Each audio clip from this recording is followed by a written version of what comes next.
Bonjour mes enfants, on va consacrer cette séance à la correction du travail individuel proposé dans le cahier d'activité, page 85. D'abord, on va faire une petite révision.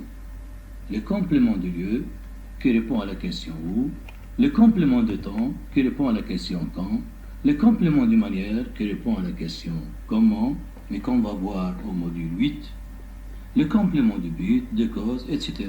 sont des compléments facultatifs, c'est-à-dire ils ne sont pas obligatoires. On peut les supprimer.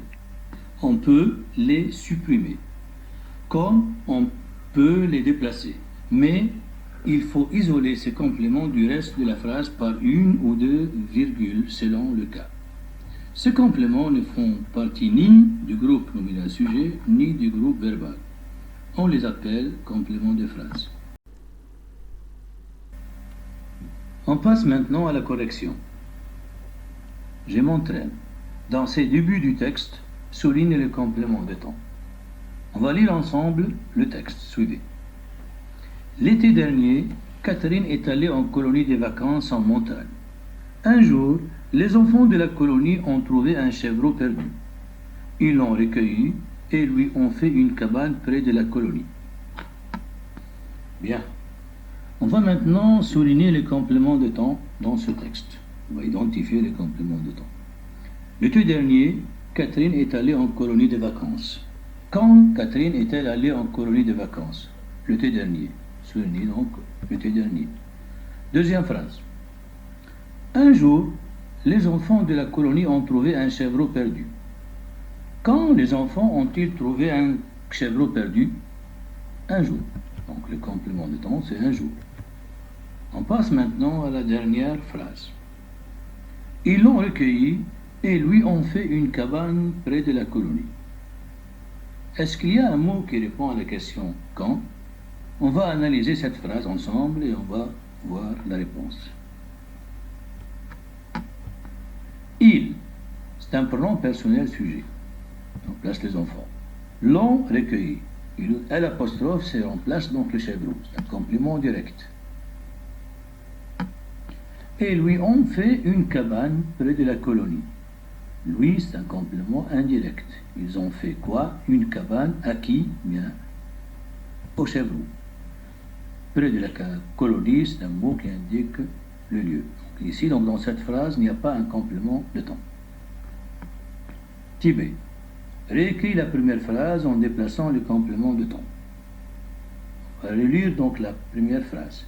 L'été dernier, Catherine est allée en colonie de vacances en montagne. On peut donc faire comme ça. Catherine est allée en colonie de vacances en montagne l'été dernier. Ou bien, Catherine est allée l'été dernier en colonie de vacances. Regardez donc, on a fait une virgule avant et une virgule après. Voici la suite du texte. Complète les phrases avec le complément de temps qui convient. Maintenant, on va s'entraîner à utiliser le complément de temps. Souvent, quand vous serez parti, tous les jours.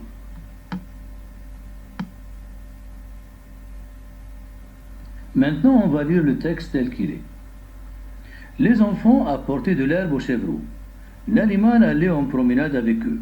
Un jour, le berger est venu voir les enfants et leur a dit « Ce chevreau m'appartient. Je vous le laisse, puisque cela vous fait plaisir, mais je le prendrai. » Maintenant, on va compléter le texte avec les compléments proposés et on va le relire de nouveau. Tous les jours, les enfants apportaient de l'herbe au chevreau. L'animal allait souvent en promenade avec eux. Un jour, le berger est venu voir les enfants et leur a dit « Ce chevreau m'appartient, je vous le laisse, puisque cela vous fait plaisir, mais je le prendrai quand vous serez partis. » En faisant une comparaison entre les deux textes, on distingue que le deuxième texte est plus riche. Donc, le complément de temps donne plus de précision.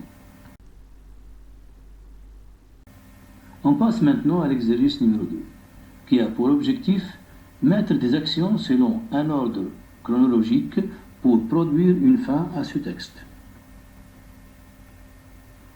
La correction. Le jour du départ de la colonie, le chevreau a suivi tous les préparatifs des enfants. Quand le car a démarré, il a couru derrière.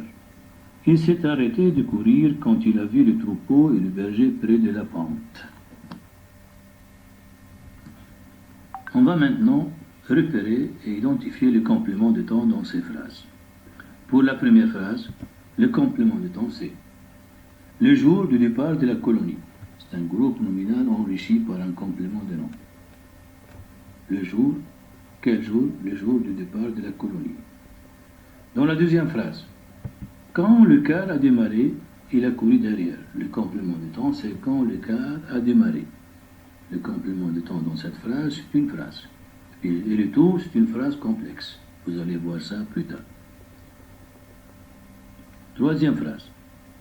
Il s'est arrêté de courir quand il a vu le troupeau et le berger près de la pente. Quand le chevreau s'est-il arrêté de courir? Quand il a vu le troupeau et le berger près de la pente, tout ça c'est le complément de temps. Aussi, dans cette phrase, le complément de temps, c'est une phrase qu'on peut supprimer bien sûr. On remarque qu'il y a plusieurs formes de complément de temps. Pour la production d'un récit à partir de ces exercices, je vais vous envoyer mes observations au fur et à mesure. Au revoir et à la prochaine leçon.